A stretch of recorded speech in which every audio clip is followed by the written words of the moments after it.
5ஆம் தேதி அன்று கோபிச்செட்டிப்பாளையம் கழக அலுவலகத்தில்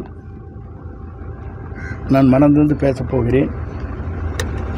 அப்போது என்ன கருத்துக்களை சொல்கிறேன் என்பதை நீங்கள் அத்தனை பேரும் தெரிந்து கொள்ளலாம். ஆகவே அதுவரையும் நீங்கள் பொறுத்திருந்து எனக்கு உதவி செய்யுமாறு அன்போடு கேட்டுக்கொள்கிறேன். நன்றி, வணக்கம். மீண்டும் தலைமை மீது அதிருப்தி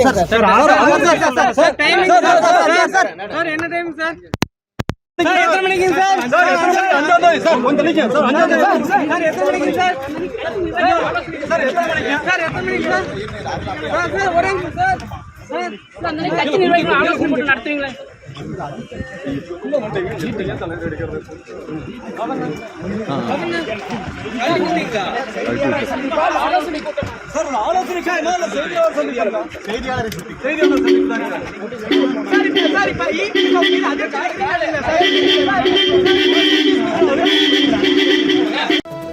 ராஜேஸ்வரி, அதிமுகவில் மீண்டும் பிளவா என்ற சர்ச்சை எழுந்திருக்கிறது. ஏனென்றால் மீண்டும் அதிருப்தியுடன் செங்கோட்டையன் இருப்பது அவர் சற்று இப்போது அளித்த நம்ம பேட்டியை நாம் பார்த்தோம். அந்த பேட்டியிலேயே தெரிகிறது. 5ஆம் தேதி நான் மனம் திறந்து பேசுகிறேன் என்று அவர் கூறியிருக்கிறார். ஏற்கனவே எடப்பாடி பழனிசாமி மக்களை காட்போம் தமிழகத்தை மீட்போம் பயணத்தை அவர் தொடங்கிய போது அந்த தொடக்க கூட்டத்திற்கு செங்கோட்டையன் வரவில்லை.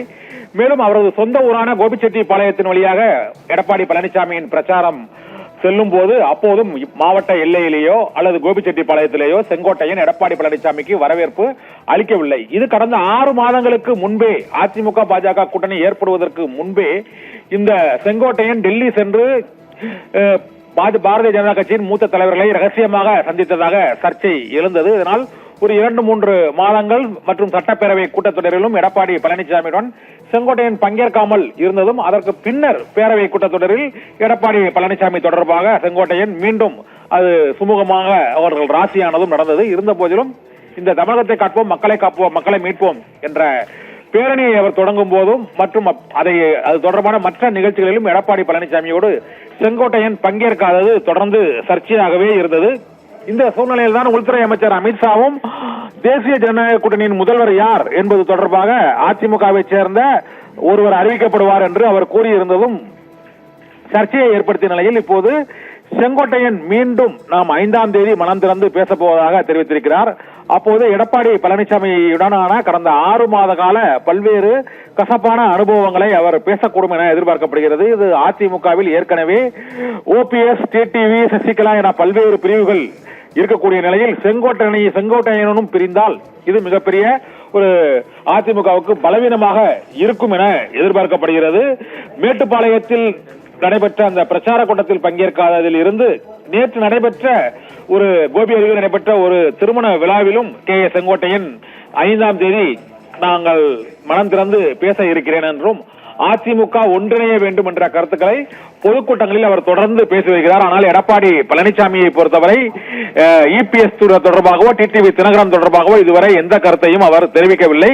டிடிவி தினகரனும் நேற்று தேசிய ஜனநாயக கூட்டணியில் இருக்கிறோமா இல்லையா என்பது குறித்து தமிழக பாரதிய ஜனதா கட்சியின் தலைவர் தான் அறிவிக்க வேண்டும் என்று நயினார் நாகேந்திரன் தெரிவிக்க வேண்டும் என்றும் அவர் கூறியிருந்தார். இதற்கு அவர் தேசிய ஜனநாயக கூட்டணியில் தொடர்வதாக நயினார் நாகேந்திரன் தெரிவித்திருந்தாலும் நேற்று அதற்கு பிறகு டிடிவி தினகரன் அளித்த பேட்டியிலும் அவர் தொடர்ச்சியாக 2024 மக்களவைத் தேர்தலில் பிரதமர் நரேந்திர மோடியை பிரதமராக வேண்டும் என்று தாங்கள் தொடர்ந்து ஆதரவளித்தோம் என்றும் சட்டமன்ற தேர்தல் என்பது வேறு, அங்கு முதலமைச்சர் வேட்பாளரை ஆதரிப்பேனா என்பது குறித்து இப்போது கூற முடியாது, பொறுத்திருந்து பாருங்கள் என்று டிடிவி தினகரன் சூசகமாக தெரிவித்தார். இந்த சூழ்நிலையில் அதிமுகவில் உள்கட்சி பூசல் உச்சத்தை அடைந்திருக்கிறது என்றுதான் கூற வேண்டும். ஏனென்றால் ஏற்கனவே இருக்கக்கூடிய 2 அணிகளையும் இணைப்பதற்கான எந்த நடவடிக்கையும் தொடங்கப்படவில்லை. இந்த சூழ்நிலையில் இப்போது செங்கோட்டையனும் அதிமுகவில் இருந்து விலகக்கூடிய ஒரு நிலை ஏற்பட்டிருப்பதால் அங்கு கொங்கு மண்டலத்தில் அங்கு அதிமுக பாரதிய ஜனதா கட்சி கூட்டணிக்கு மிகப்பெரிய சரிவை ஏற்படுத்தும். என்னென்றால் அதிமுகவின் முன்னாள் அமைச்சரான செங்கோட்டையன் எம்ஜிஆர் காலத்தில் இருந்து அதிமுகவில் இருந்து வருபவர், ஜெயலலிதாவின் தேர்தல் பிரச்சார சுற்றுப்பயணத்தையே திட்டமிடுபவர் என்றெல்லாம் அவர் சிறந்த நிர்வாகியாக அறியப்படுபவர்.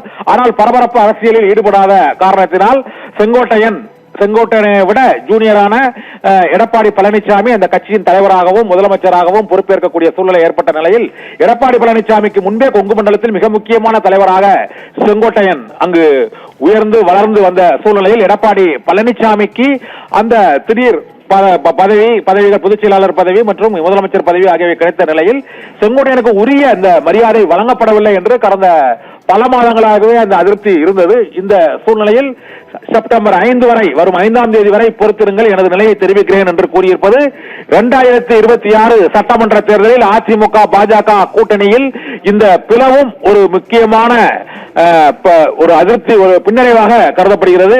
ஏனென்றால் அதிமுக பாஜக கூட்டணியில் அதிமுக ஒன்றிணைந்து இருக்க வேண்டும் என்று தொடர்ந்து அந்த கட்சியின் பல்வேறு தலைவர்களும் கூறி வருகிறார்கள். உள்துறை அமைச்சர் அமித்ஷாவும் இதுவரை எடப்பாடி பழனிசாமி முதலமைச்சர் வேட்பாளராக அவர் அறிவிக்கவில்லை. அதிமுகவை சேர்ந்த ஒருவர் தான் முதலமைச்சராக அவர் ஆவார் என்று அவர் தெரிவித்துள்ள நிலையில் செங்கோட்டையனின் இந்த நிலைப்பாடு மீண்டும் சர்ச்சையை ஏற்படுத்தி இருக்கிறது. அதிமுகவின் முதலமைச்சர் வேட்பாளர் யார், செங்கோட்டையன் முதலமைச்சர் வேட்பாளரா என்று ஏற்கனவே ஒரு 4 மாதங்களுக்கு முன் இந்த பிரச்சனை இருந்தது. அதிமுக பாரதிய ஜனதா கட்சி கூட்டணியில் சேரவில்லை என்றால் அதிமுகவை உடைத்து செங்கோட்டையன் தலைமையில் ஒரு அதிமுகவை உருவாக்குவதற்கு பாரதிய ஜனதா கட்சி திட்டமிட்டிருந்ததாகவும் அப்போது கூறப்பட்டது. இந்த சூழ்நிலையில் இப்போது மீண்டும் இந்த மோதல் மற்றும் அதிருப்தி வெடித்துள்ள நிலையில் அடுத்த அதிமுகவில் என்ன நிகழப்போகிறது என்ற சர்ச்சை எழுந்திருக்கிறது. செப்டம்பர் 5ஆம் தேதி செங்கோட்டையன் என்ன பேசப் போகிறார் என்ற கேள்வியும் எழுந்திருக்கிறது. ஏனென்றால் அவர் சர்ச்சைக்குரிய வகையில் பழக்கமாக கருத்துக்களை தெரிவிக்க மாட்டார். ஆனால் இருந்த போதிலும் செப்டம்பர் 5ஆம் தேதி எடப்பாடி பழனிசாமி மீதான அவரது அதிருப்தி